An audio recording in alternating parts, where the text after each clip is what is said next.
We all know our theme for this year is It's Time to Finish the Work. Today, we will be having a health talk focusing on diet, using the Bible as our ultimate guide. Before sin entered the world, everything God created was perfect, beautiful, and in complete order.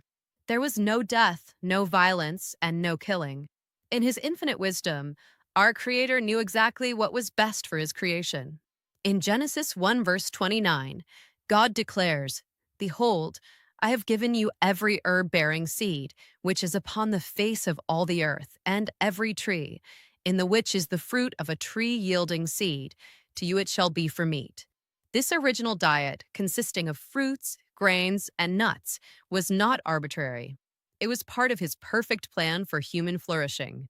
Furthermore, in Genesis 1 verse 30, we see that God gave every beast and fowl every green herb for meat, indicating a plant based diet for all living creatures. Everything was in harmony. But at the entry of sin, everything changed. Satan cannot create anything from nothing, but he has the power to interfere with and corrupt what God has already made. After the fall, the natural order was disrupted.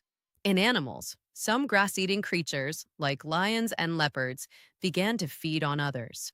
Their very behavior and even physical characteristics, such as their teeth structure, show the effects of this interference. The animal kingdom became harsh, a shadow of its original peaceful state. In humans, the same principle applies. The differences, diseases, and struggles we see in humanity are, in part, a result of Satan's interference with the body's genes and structure.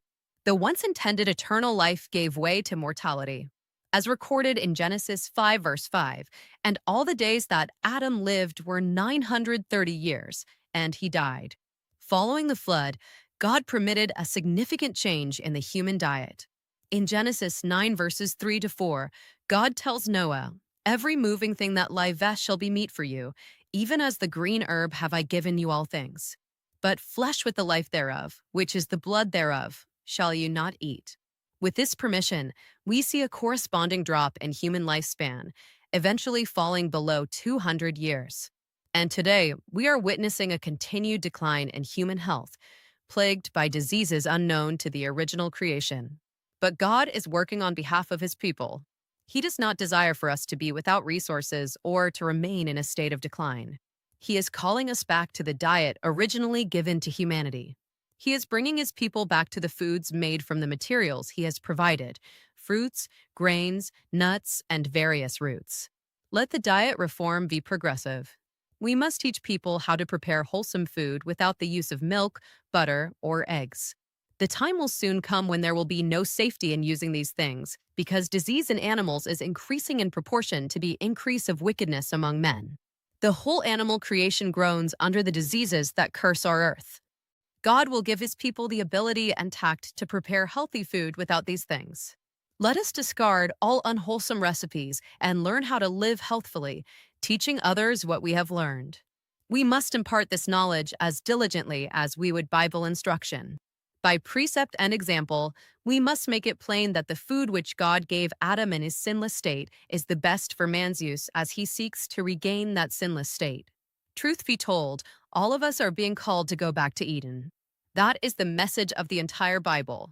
Remember, the Bible was not written to you, but it was written for you. It is high time that people take these basic instructions before leaving Earth seriously. God is restoring his people physically and spiritually. Will you answer the call to finish the work, starting with the temple of your body? Share this message with others. You might just save a soul.